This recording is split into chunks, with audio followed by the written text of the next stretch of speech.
बंदा पाकिस्तानी फैमिली का तो एक्सेंट। कैसे हैं आप सब? मेरा नाम आजाद मैं नाना है दे। यार भाई। पाकिस्तान सुपर पावर से कैसे बना आतंकवादियों का अड्डा, पाकिस्तान की बर्बादी की फुल कहानी, जिसे देखकर हर पाकिस्तानी कांप उठे। ये क्या बोल रहे हो यार? यार तो बात तो सही है, इसमें कोई शक नहीं। अड्डा तो बन चुका है। सारी बात है भाई साहब, जो आता है इधर हमारी हाँ। बजा के निकल जाता है। ये वॉच करते हैं कि अब आखिर पाकिस्तान ये कैसे सब चीजों में हुआ। हाँ। कान करते त्रिटवाना एंड स्टार्ट। ये नज़ारे देखें, ये टूरिज्म के एड्स देखिए, ये आर्काइवल वीडियोस देखकर शायद अटपटा सा लगे, लेकिन है तो ये पाकिस्तान से ही। हाँ, एक अलग टाइम से, एक अलग जमाने से, जब पाकिस्तान एक प्रोग्रेसिव और इंक्लूसिव देश हुआ करता था, जो आधुनिक भी बन रहा था, अपने कल्चर को भी बचा रहा था, अपनी डाइवर्सिटी को भी रिस्पेक्ट करता था। अपने अमेजिंग पाकिस्तान एड्स में अपने मॉस्क्स के साथ साथ तक्षशिला के पोस्टर भी छापता था, बुद्ध की बातें भी होती थी। एक अरसा ऐसा जब पाकिस्तान की पर कैपिटा इनकम, यानी कि वहां की औसतन आमदनी इंडिया की बराबरी करती थी और कभी कभी तो हमसे भी ज्यादा थी। पाकिस्तान एक टाइम पे one of the fastest growing economies in the world हुआ करता था। उसके जीडीपी के चर्चे दुनिया भर में थे।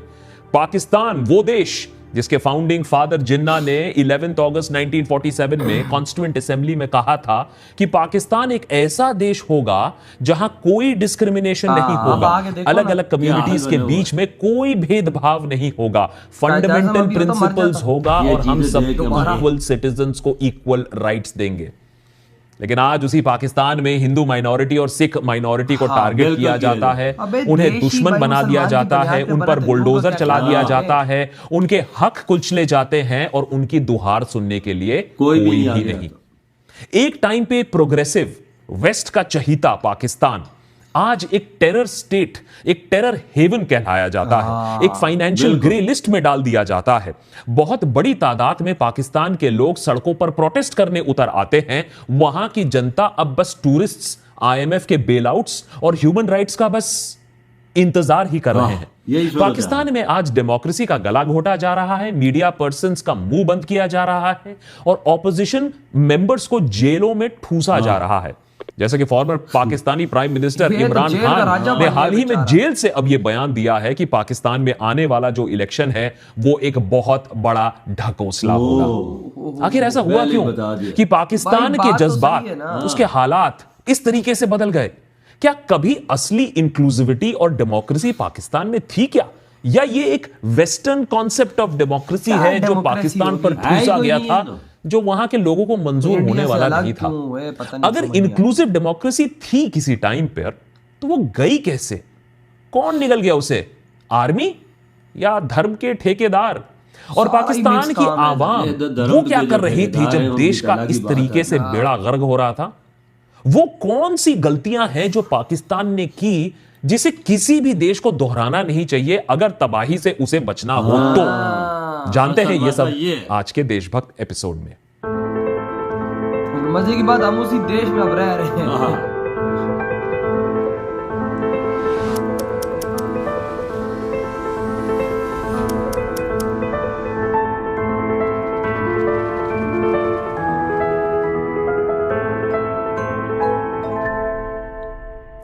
1960s में पाकिस्तान की इकोनॉमिक ग्रोथ को एक मिरेकल समझा जाता था। 1960 से 65 के बीच में पाकिस्तान की जीडीपी एनुअली 4.8% से बढ़ती है।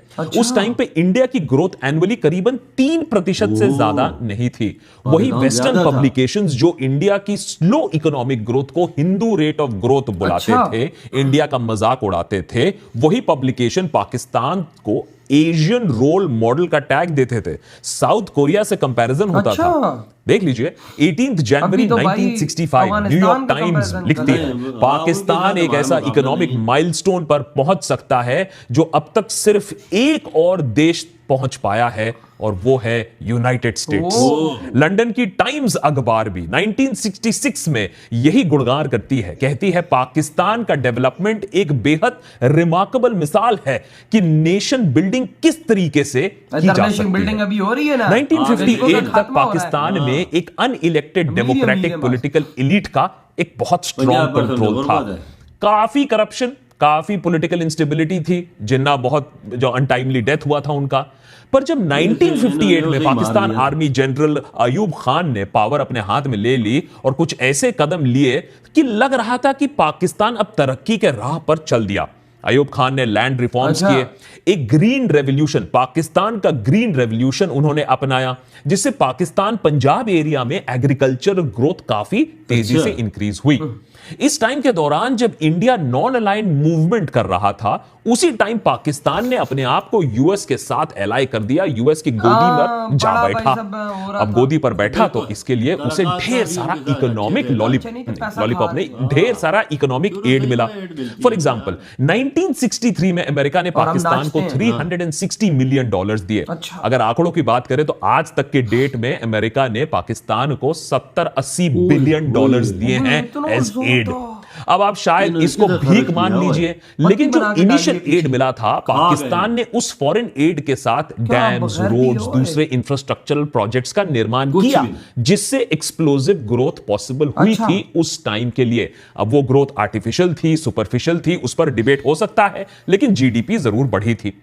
और सिर्फ इकोनॉमिक ग्रोथ ही नहीं, प्रोग्रेसिव सोशल चेंजेस लाने की भी कोशिश की गई थी। 1961 में अयूब खान ने मुस्लिम फैमिली लॉ ऑर्डिनेंस लागू किया। उस जमाने के लिए एक बहुत बड़ा और बहुत प्रोग्रेसिव कदम अच्छा। था। Age of consent for marriage, laws relating to divorce, maintenance, सबके हवाले से महिलाओं के अधिकार बढ़ाए गए, ज्यादा प्रोटेक्शन मिली अच्छा, मिली उन्हें। है। अयूब खान ने अयूब खान इस्लामिक ने फंडामेंटल आज ग्रुप्स नहीं। के खिलाफ, उनके खिलाफ लोहा लेकर फैमिली प्लानिंग लॉज भी इंट्रोड्यूस किए। तो उस समय पाकिस्तान धर्म नहीं, एक प्रोग्रेसिव स्टेट की तरफ जा रहा था। तो हमने धर्म जो कहाँ से एपिसोड घुसा की मेरा? शुरुआत हाँ, में आपको नजारे दिखाए घुसा थे, हुआ है। वो इसी जमाने घुसा से ही कहाँ? हैं। बात इधर है पाकिस्तान ना। इंटरनेशनल तो लेवल का एक मॉडल स्टेट बन रहा था। पाकिस्तान का सॉफ्ट पावर भी बढ़ रहा था। म्यूजिक, टीवी शोज पॉपुलर हो रहे थे अच्छा। और स्पेस प्रोग्राम और न्यूक्लियर प्रोग्राम की शुरुआत भी इसी समय हुई। अच्छा। 1968 में अयूब खान ने अपने 10 साल के रूल को डेकेड ऑफ डेवलपमेंट सेलिब्रेट करने का ऐलान किया कि पाकिस्तान जल्द ही अब एक सुपर पावर बनने वाला है, ओह। एक डेवलप्ड और मॉडर्न देश बनने अच्छा, वाला उस है। टाइम के सपने थे। मगर पाकिस्तान और अयूब खान का यह सपना बहुत जल्द टूटने वाला था। जब अथॉरिटेरियन रूल में लोगों का सब्र का बांध जब टूटता है ना, क्योंकि आप उन्हें कुछ बोलने नहीं देते हो, लेकिन जब वो बांध टूटता है तो सैलाब ही आता ये है। बात तो है। देश की जीडीपी तो तरक्की पर थी, लेकिन लोगों के पास खाना खरीदने के लिए पैसे तक नहीं थे। फूड इन्फ्लेशन को थी। पॉलिटिकल मुद्दा बना के जुल्फिकार अली भुट्टो ने देश भर में आंदोलन किया और उधर बांग्लादेश में भी उथल पुथल चल रहा था। पब्लिक का आक्रोश देखने के बाद अयूब खान ने 1969 में इस्तीफा दे दिया। इलेक्शंस का खुद एक दिया, ऐलान मर हुआ गया। कि अब मर इलेक्शंस का बच्चा था। 1970 में इलेक्शंस होते भाई, हैं, मैं जिसका भी यही नतीजा बनता है। एक्सेप्ट नहीं होता है, क्योंकि इलेक्शंस में आजकल तो। जीत ईस्ट पाकिस्तान कुर्सी से कुर्सी है आवामी ना। लीग की होती है with an absolute majority of 160 seats. Zulfikar Ali Bhutto की पीपीपी सिर्फ 81 सीट्स जीतती है हाँ। वेस्ट पाकिस्तान में। लेकिन जो एलिट्स हैं वो नहीं चाहते थे कि ईस्ट पाकिस्तान में, आज का बांग्लादेश, वहां से आकर लोग फेडरल गवर्नमेंट पर राज करें, उन पर राज करें। उन्होंने ये बात अपनी ईगो पे ले ली। ये मेन मुद्दा बनता है, मेन वजह बनती है वेस्ट और ईस्ट पाकिस्तान के हालांकि हाँ, स्प्लिट का, बिल्कुल ऐसा ही क्रिएशन ऑफ बिल्कुल बांग्लादेश। ऐसा ही हुआ है। 1971 के कुर्सी सिविल यहाँ वॉर के पर बाद मांग पाकिस्तान के रहा दो था। टुकड़े होते हैं, बांग्लादेश का क्रिएशन होता है। 5 लाख लोगों की अनफॉर्चुनेटली जान जाती है और कुछ ही सालों में साउथ एशिया का मॉडल स्टेट एक बास्केट केस, एक भिखारी स्टेट के तरफ बस अपना सफर शुरू कर कोई चुका भी होता है। शुरुआत शुरू हुई है। लेकिन ऐसा होता क्यों है? क्या इसे सही रोका क्या नहीं बांग्लादेश जा में जो सकता अलग था? हुआ, हम गंदगी- पाकिस्तान के डाउनफॉल के पीछे कुछ बुनियादी मसले हैं। नाम भाई उनमें से साहब, एक और बांग्लादेश को सबसे बचा सके, ना इंपॉर्टेंट कुछ और फंडामेंटलिज्म हुआ। है। और इस फंडामेंटलिज्म वो के भी शुक्र बहुत किया सारे होगा, पहलू रहने हैं, दो। एक एक करके आपको समझाने की कोशिश करते हैं। पहला पॉइंट यह है कि पॉलिटिकल पावर को कॉन्सेंट्रेट करना, one nation, one religion, one leader. Pakistan शुरू से ही डेमोक्रेटिक स्ट्रक्चर्स को अंडरमाइन करते आया था। शुरुआत से ही डिसेंट को मिलिट्री और पुलिस के जरिए कुचला जाता था। जिन्ना के टाइम से ही प्रॉब्लम शुरू हो गई। आजादी के बाद उन्होंने खुद को पाकिस्तान का गवर्नर जनरल या सुप्रीम लीडर अपने आप ही घोषित कर लिया। कोई इलेक्शंस तब नहीं हुई थी। और फिर सुप्रीम लीडर जिन्ना ने बलोचिस्तान में, नॉर्थ वेस्ट फ्रंटियर प्रोविंस में पॉलिटिकल ऑपोजिशन को जेल किया, उन पर गोलियां बरसाई, अनगिनत ह्यूमन राइट्स वायलेशन किया। उस समय की सोच ये थी कि देश के एक कोने में लोगों को हम कुचल रहे हैं, देश के एक कोने में आग लगी है, कौन सी बड़ी बात है, होने दो, कोई फर्क नहीं पड़ेगा इन द लॉन्ग रन। इसी फंडामेंटलिज्म का दूसरा पहलू था लिंग्विस्टिक और कल्चरल फंडामेंटलिज्म। वन लीडर के साथ one nation, one language, one nation, one culture policy उसको लागू करना। डाइवर्सिटी को सप्रेस करने की कोशिश की गई ईस्ट और वेस्ट पाकिस्तान में। बंगाल इसका में तो बेस्ट एग्जांपल अगर आपको हम दे तो जिन्ना अपने पूरे कार्यकाल में बस एक बार ईस्ट पाकिस्तान गए, और जो आज बांग्लादेश तो है, ये कितने और वहां साल तक जाकर इधर है। उन्होंने 1948 में कह दिया कि भाई पाकिस्तान की नेशनल लैंग्वेज सिर्फ और सिर्फ हाँ, उर्दू ये बोल होगी, के आया। बंगाली को इक्वल बोल के आया दर्जा था। नहीं दिया जाएगा। इस मास्टर गुस्सा स्ट्रोक के आ गया चलते था लोगों ईस्ट पाकिस्तान में काफी प्रोटेस्ट हुआ, लोगों ने इसका बहुत ज्यादा विरोध चीज किया। गलत है ना। जिन्ना की 1948 में जब मौत हो भारत में जाती तो ऐसा नहीं है है। उसके बाद पुलिस वो तो ब्रिटिश इंटरवेंशन, जमाने बोली लेकिन जाती तब भी तगड़ा चलता रहा। 23 फरवरी 1952 में ढाका यूनिवर्सिटी के कई प्रोटेस्टिंग छात्रों पर पुलिस ने गोलियां चलाई और सैकड़ों स्टूडेंट्स को मार डाला। जहां भी जुल्म। आप लोगों का धर्म या उनकी भाषा वही जुल्म जबरन की तरीके से बदवाली की दबाने की लगी। कोशिश करते हो ना, उसका अंजाम शॉर्ट नहीं तो लॉन्ग टर्म में बहुत बुरा ही होता है। यही विधि का विधान है। लेकिन पाकिस्तान में यह बात समझने या समझाने वाला कोई नहीं था। तीसरा असल पहलू मतलब ये है religious fundamentalism, one nation one religion.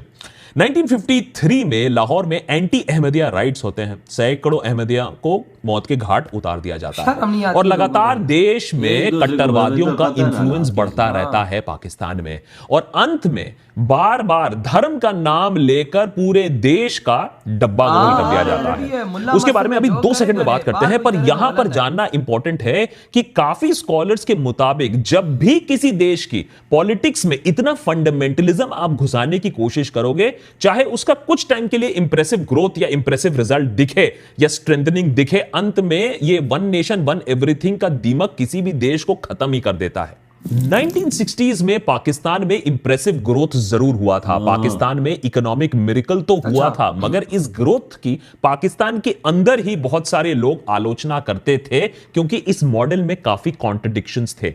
पहला ये कि ये ग्रोथ और तरक्की थी बस कुछ ही लोगों और कुछ ही रीजन्स में कॉन्सेंट्रेटेड थी। इकोनॉमिक इनइक्वालिटी भर भर कर थी। कराची जैसे शहर में और पाकिस्तान पंजाब में तरक्की थी, ग्रोथ थी, नो डिबेट, मगर बलूचिस्तान में, वो तो अभी ईस्ट भी नहीं है। पाकिस्तान में वो तो अभी तो कंगाली की अभी हालत मार रहे हैं थी। तो। ग्रोथ में बहुत ज्यादा रीजनल इनइक्वालिटी थी और इनकम इनइक्वालिटी थी। हां, शायद कराची के सड़कों में फैंसी गाड़ियां, इंपोर्टेड गाड़ियां चल रही थी, लेकिन पेपर पर ही ग्रोथ था, ग्राउंड पर नजर नहीं आ रहा था पूरे पाकिस्तान में। इसीलिए लेबर स्ट्राइक्स, प्रोटेस्ट भाई, आम वो बातें काम होने जाता तो लगी। गरीब थी अप्रैल ना। 21 शुरू से ये 1968 में बकचोदी डॉक्टर यार, महबूबुल हक ने उस टाइम पे पाकिस्तान प्लानिंग कमीशन के वो चीफ इकोनॉमिस्ट थे, और उन्होंने कुछ भौखला देने वाले आंकड़े सामने अच्छा, रखे। कौन से? उनके कैलकुलेशंस के मुताबिक पाकिस्तान के 22 रिचेस्ट फैमिलीज पाकिस्तान की 66% इंडस्ट्री को कंट्रोल कर रही थी, और यही 22 रईस परिवार पाकिस्तान के बैंकिंग और इंश्योरेंस इंडस्ट्री का 87% वो उन्होंने कंट्रोल संभाल के रखा था। 87%। अब अमेरिकन फाइनेंशियल इंस्टीट्यूशंस सत्तर पाकिस्तान ही पॉलिटिकल परसेंट इलीट के बैंकों का साथ कब्जा तो था। काम कर ही रहे थे। देवर इन बेड विद देम। उनको इन नंबर से तो कोई खास प्रॉब्लम नहीं थी। ठीक है, शुरुआत में कैपिटलिस्ट डेवलपमेंट अनइवन होता है, कुछ लोग बहुत ज्यादा अमीर हो जाते हैं, कुछ लोग बहुत ज्यादा गरीब हो जाते हैं, लेकिन अंत में इस सब में होता है भला लोगों का, क्योंकि भाई अरे भाई लोग ऊपर से रिच होते हैं, फिर नीचे लोगों को पैसा मिलता है। बचपन से हम ये थ्योरी स्कूल में बिल्कुल पढ़ते ऐसा आए हैं, इसको trickle down effect economic theory में कहा जाता है, लेकिन कभी ये दिखता नहीं है, क्योंकि पूंजीपति पहले तो अपना पेट भर लेते हैं, सारा पानी पी लेते हैं, फिर नलका बंद कर देते हैं, ट्रिकल डाउन कुछ नहीं होता है। और ऐसा ही ग्रोथ अगर पाकिस्तान में हुआ होता तो शायद अमेरिकन एड की इतने सालों तक और इतने खरबों की एड जरूरत नहीं पड़ती, और शायद ऐसा हो भी सकता था, हो सकता था कि पाकिस्तान तरक्की कर लेता अमीर के साथ भी, लेकिन गरीब ऊपर थोड़ा आ जाता। लेकिन जो पाकिस्तान की फंडामेंटलिज्म की प्रॉब्लम थी, जो बुनियादी इशू थी, उसी ने ही पाकिस्तान को डिस्ट्रॉय किया। कहीं ना कहीं उसी डेकेड ऑफ ग्रोथ, उसी 1965 के बाद से ही डाउनटर्न शुरू हो गया था, जब पाकिस्तान ने इंडिया से कश्मीर छीनने की कोशिश की और बुरी तरीके से असफल रहा। इस हार के बाद आर्मी की पॉलिटिकल कंट्रोल उस पर इसलिए सवाल वजह उठने लगे कि उठा भाई के इलेक्शन देख क्या कब किया करवाओगे, था। क्योंकि कब तक पाकिस्तान को आप जनरल इलेक्शन नहीं दोगे, कब तक आप खतरे में हैं चिल्लाते रहोगे, जबकि इंडिया ने 1952 से ही रेगुलरली इलेक्शन करा रहा है, आप क्यों नहीं करा पा रहे हो dear Pakistan army.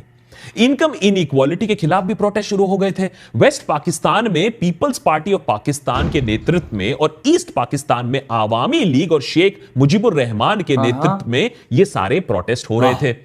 Inclusive development के साथ साथ मुजीबुर रहमान और आवामी लीग एक और बहुत बड़ी डिमांड रखती है, वन नेशन वन लैंग्वेज और one nation one leader policy को रद्द किया जाए, कि ईस्ट पाकिस्तान को अपने अधिकार मिले, अपने लैंग्वेज राइट्स मिले, कल्चरल राइट्स मिले। ईस्ट पाकिस्तान में सोशलिस्ट पार्टीज का ज्यादा इंफ्लुएंस था। वो चाहती थी कि उनको अपना खुद का इकोनॉमिक मॉडल इंडिपेंडेंट तरीके से उनको लागू करने दिया जाए। One nation one economic model उन्होंने ठुकरा दिया। तो वन नेशन वन कल्चर की पॉलिसी जो थी, जिसके तहत पाकिस्तान सरकार ने टैगोर के राइटिंग्स को एंटी पाकिस्तान प्रो हिंदू बुलाकर बैन कर दिया था, ऐसी बेवकूफ वाली हरकतों के खिलाफ भी ईस्ट पाकिस्तान में एक मुहिम छिड़ गई। मगर तानाशाह तो तानाशाह है, अब वो किसकी सुनने वाले हैं। अयूब खान तो फॉरेन एड के बलबूते पर जीडीपी नंबर्स को बस इंक्रीज करना जानते थे और कुछ रीजन्स और कुछ फैमिलीज का भला करना जानते थे, मगर इंक्लूसिव और डेमोग्राफिक ग्रोथ क्या होती थी ये तो उसे मालूम नहीं था। यही सबसे बड़ा डिफरेंस बनता है पाकिस्तान और इंडिया के बीच में, कि पाकिस्तान में कभी भी एक इंक्लूसिव डेमोक्रेटिक स्पेस नहीं था, आज भी नहीं है। अयूब खान ने मुजीबुर रहमान को एंटी नेशनल कम्युनिस्ट कहकर 1967 में उनको जेल में डाल दिया। ईस्ट पाकिस्तान में बहुत बड़े लेवल पर प्रोटेस्ट होने लगे। वेस्ट पाकिस्तान माने आज का पाकिस्तान में भी इनकम इनइक्वालिटी तो काफी थी, उसके वजह से स्ट्राइक्स और प्रदर्शन भी होने लगे। दबाव में आकर अयूब खान ने चुनाव का तो ऐलान कर दिया। 1947 में जो पाकिस्तान आजाद हुआ था, उसका पहला जनरल इलेक्शन होता है 1970 में। Total seats 300, majority mark 151। Awami league ने ईस्ट पाकिस्तान में क्लीन इलेक्शन स्वीप किया, 167 सीट्स अपने लिए की, यानी कि क्लियर मेजॉरिटी। इतना 111 चिल्लाने वाली पार्टी, उसको मेजॉरिटी नहीं मिली। किसको मिली? वो पार्टी जो फेडरलिज्म, सोशलिज्म, लिंग्विस्टिक राइट्स और डाइवर्सिटी की बातें करती थी। वेस्ट पाकिस्तान की political elite, peoples party of Pakistan PPP जैसे प्रो डेमोक्रेसी पार्टीज, ये कोई भी इनमें से नहीं चाहता था कि ईस्ट पाकिस्तान से मुजीबुर रहमान आए और आवामी लीग पूरे पाकिस्तान पर राज करे, फेडरल सरकार को कंट्रोल करे। पीपीपी के लीडर जुल्फिकार अली भुट्टो ने आर्मी जनरल याया खान के साथ हाथ मिलाया, मार्शल लॉ डिक्लेयर कर दिया गया और पाकिस्तान का कट्टरवाद अब एकदम क्लाइमैक्स पर पहुंच गया विद ऑपरेशन सर्चलाइट। मार्च 1971 में आर्मी को ईस्ट पाकिस्तान भेजा गया पॉलिटिकल लीडर्स को अरेस्ट करने के लिए, और मार्च 25 से एक मास मर्डर कैंपेन शुरू किया। याया खान ने खुद ऑर्डर दिया, 30 लाख बंगालियों को मार दो, बाकी सब हमारे गुलाम बनकर रहेंगे। जब इंदिरा गांधी ने यूएस प्रेसिडेंट निक्सन को एक लेटर लिखा कि भाई इस जेनोसाइड को आप इमीडिएटली रोकें, उस लेटर के बारे में किसिंजर ने निक्सन से कहा कि कुछ रिप्लाई देने की जरूरत नहीं है, हम याया खान को खुश रखेंगे। निक्सन ने भी जवाब दिया, good, go ahead, the Indians what they really need is a mass famine. अगर मास फैमिन नहीं तो कम से कम वो एक और जंग में फंस जाए। किसिंजर ने हाँ में हाँ मिलाया, कहा कि इंडियंस आर हरामजादे, दे आर सच बास्टर्ड्स। वही किसिंजर 100 साल की उम्र में अभी भगवान को प्यारे हुए। दुनिया भर में बहुत सारे लोग आज उनकी ऑब्चुरी में लिखते हैं कि एक वॉर क्रिमिनल मारा गया है। खैर वो अलग स्टोरी है। अमेरिका की मदद के साथ पाकिस्तानी आर्मी ने 5 लाख के आसपास बांग्लादेशियों को मारा जरूर, लाखों का रेप हुआ। कुल 1 करोड़ बांग्लादेशी रेफ्यूजीज इंडिया भाग आए अपनी जान बचाकर। बंगाल पॉलिटिकल एक्टिविस्ट्स और कम्युनिस्ट्स के साथ साथ हिंदुओं को भी खास करके टारगेट किया गया। बहुत बड़े लेवल पर एक एंटी हिंदू कत्लेआम हुआ था, पर अंत में इंदिरा गांधी ने मिलिट्री इंटरवेंशन किया। आर्मी हमारी भी उसमें इन्वॉल्व हुई। मुक्ति बाहिनी जो कि बांग्लादेशी फ्रीडम फाइटर्स थे, उन्हें ट्रेन किया गया, पाकिस्तान की मिलिट्री को हराया गया, बांग्लादेश आजाद हुआ। One nation one religion one model one language one leader, जो कट्टरवाद का जो पागलपन था, उसका नतीजा यह हुआ कि लाखों की मौत हुई और पाकिस्तान के दो टुकड़े टुकड़े हुए। क्या अब ऐसे फायदा हुआ? कंप्लीट सिविल वॉर के बाद किसी भी देश को वापस उभरना उसके लिए मुश्किल होता, क्योंकि वो दो में बट गया। ईस्ट पाकिस्तान के अलग होने के बाद पाकिस्तान में एक बहुत बड़ी ट्रेड डेफिसिट क्राइसिस उत्पन्न होनी शुरू हुई। पाकिस्तान जो अपनी इकोनॉमी को सस्टेन करने के लिए बहुत बड़े अमाउंट ऑफ कमोडिटीज को इंपोर्ट करने लगा, जो इंपोर्ट्स फॉर एग्जांपल 1971 में 638 मिलियन डॉलर्स की थी, अच्छा। वो सिर्फ कुछ ही सालों में 1977 में जाकर 2.32 बिलियन डॉलर्स तक पहुंच गई। इस टाइम पीरियड में एक्सपोर्ट वैल्यू भी बढ़ती है, पर इतनी नहीं कि ट्रेड डेफिसिट को कवर किया जाए। कुछ का मानना है कि इस टाइम से ही पाकिस्तान का बैलेंस ऑफ पेमेंट क्राइसिस शुरू होता है, जो बार बार उन्हें लोन लेने के लिए, हाथ फैलाने के लिए मजबूर कर कुछ देता बनाया है, जो जो कि नहीं है। आज तक जो ट्रेंड चलता आया है। इसकी वजह से भुट्टो की चुनी हुई सरकार अपने स्टेट सोशलिज्म मॉडल प्रोजेक्ट्स भी इंप्लीमेंट नहीं कर पाती है। 1977 तक इकोनॉमी की हालत काफी खराब हो चुकी है। इस्लामिस्ट पार्टी का इंफ्लुएंस अब धीरे धीरे बढ़ता है और भुट्टो को चैलेंज करने लगता है। बड़े लेवल पर फिर से प्रोटेस्ट होने लगते हैं। 1977 में इलेक्शंस होते हैं जिसमें भुट्टो की पार्टी जीतती है, पर ऑपोजिशन रिगिंग का इंतजाम लगाती है। और इस पॉलिटिकल इंस्टेबिलिटी का हवाला देकर chief of army staff general Zia ul Haq Pakistan के दूसरे मिलिट्री को अंजाम देते हैं। इलेक्शंस रद्द कर दिए जाते हैं और देश में इस्लामीकरण का प्रोसेस जो होता है अब एकदम मजबूत बनने लगता है, क्योंकि जब आपके पास और कुछ दिखाने के लिए नहीं होता है तो आप धर्म का सहारा लेने लगते हो। जिया ने फिर से फॉरेन एड का रास्ता अपनाया, पाकिस्तान को अफगानिस्तान वॉर में इन्वॉल्व किया, जिससे अमेरिका से पैसे मिले। जैसे अयूब खान के दौर में हुआ था, ठीक वैसे ही एक बार फिर से अच्छे जीडीपी नंबर्स रजिस्टर होते हैं, मगर इनइक्वालिटी की प्रॉब्लम जो थी वो वही की वही थी। और इस बार जिया ने पॉलिटिकल कंट्रोल के लिए इस्लामी कट्टरवाद को भर भर के सपोर्ट किया, अफगानिस्तान में और पाकिस्तान में भी। इस पूरे प्रोसेस में पाकिस्तान ने जिन मुजाहिदीन फोर्सेस को फंड किया और पनाह दी, उसका असर पाकिस्तान पर भी पड़ा। एक्सट्रीमिज्म और टेररिज्म के कल्चर को बढ़ावा मिला। जिस पाकिस्तान को वेस्टर्न मीडिया मॉडल स्टेट बुलाती थी 1965 में, उस पाकिस्तान को टेरर फाइनेंसिंग के आरोप की वजह से 2008 में फाइनेंशियल एक्शन टास्क फोर्स के ग्रे लिस्ट में डाल दिया। यानी वो देश जहां इंटरनेशनल पैसा अगर पहुंचे तो उसे टेरर एक्टिविटीज के लिए इस्तेमाल कर दिया जाता है। पाकिस्तान बस बाल बाल बचा था इंटरनेशनल कम्युनिटी ये कहे कि आप एक डेजिग्नेटेड टेरर स्टेट हो। और आज तक Pakistan army extremism, IMF loan की चुंगल में ही बस फंसा हुआ है। बलोची मार्च पर क्रैकडाउन हो रहा है, पॉलिटिकल ऑपोजिशन को जेल कर दिया जा रहा है, आर्मी का कंट्रोल है, इन्फ्लेशन रेट्स बेकाबू हो रही हैं, आईएमएफ से बेल आउट की विनती मांगी जा रही है, और ट्रेड डेफिसिट तो इतना खराब है कि पाकिस्तान के federal minister for planning and development ने यहां तक कह दिया कि चाय पीना आप कम कर दीजिए, क्योंकि देश में बहुत सारी चाय की पत्ती क्रेडिट पर, कर्जे पे इंपोर्ट हो रही है। शायद अगर एक इंक्लूसिव मॉडल अपना लिया होता पाकिस्तान ने way back in the 1960s, तो और 1960s से ही अगर ग्रोथ को इंक्लूसिव करके करने की कोशिश किया होता तो शायद आज रिजल्ट कुछ अलग होता। लेकिन बस ये one nation, one language, one culture, one model, one leader, ये जो रट लगा के रखी थी शुरुआत से ही, उसी के वजह से पाकिस्तान का बेड़ा गर्क होता है। और डीके 1970s से ही शुरू हो जाता है। उसका जो प्रभाव होता है, जो इंपैक्ट होता है, वो कई दशक बाद दिखता है। पाकिस्तान की कहानी का गुनहगार सिर्फ एक ही है, कट्टरवाद, फंडामेंटलिज्म। समझदार वो है जो दूसरों की भूल से सीख ले। आज पूरे दुनिया में, चाहे वो इजराइल हो, तुर्की हो, ट्रंप का अमेरिका हो, ये कट्टरवादी सोच और इस विचारधारा से थोड़ा सा हमें चौकस रहना होगा। इस सोच को पहचानना होगा, उसके खिलाफ एक इंक्लूसिव सोसाइटी और इंक्लूसिव डेवलपमेंट की बात करना, ये बात जरूरी है, क्योंकि ऐसे सोच का नतीजा क्या होता है वो हमारे सामने है। उसके खिलाफ टाइम रहते हुए आवाज ना उठाना, उसका कितना खामियाजा होता है, ये पाकिस्तान की आवाम आज आपको बता देगी। वो आवाम जो अभी अब ये कह रही है कि हां, राष्ट्रवाद और धर्म के नाम पर हमारा बेवकूफ बनाया गया है, खूब बनाया गया है, हमें कंगाल करके छोड़ा गया है। और डेमोक्रेसी की हालत अब ऐसी है कि अब अगर कोई आवाज उठा भी ले तो सिस्टम उसे गायब कर देती है, डिलीट हो जाता है, वो सिस्टम से डिलीट हो जाता है। बात है कि भाई मुझे उधर शौक लगा कि इनको 70 से 80 बिलियन डॉलर आज तक अमेरिका ने दिए हैं। हाँ। और यार अगर इसमें से 40 बिलियन डॉलर की इंडस्ट्री, 40 छोड़ यार, 20 बिलियन डॉलर की भी इंडस्ट्री आज अगर हम लोग अपने देश के अंदर ठोकवा देते ना, तो आज कम से कम एक्सपोर्टें मार के हम कम से कम 50-60 बिलियन ना साल का कमा ही रहे होते। 1-1 बिलियन डॉलर के लिए आगे के आगे नंगे ना हो रहे होते। कुछ करते तो तब ना हम लोग। उखाड़ा कुछ नहीं है, बस कटरता साला हिंदू ये तो साला वो, ये तो ये वो तो वो, ये तो भाई देशद्रोही, ये इन्हीं कामों में लगे रहो। आज हाल देखो, बांग्लादेश हमसे अलग हुआ।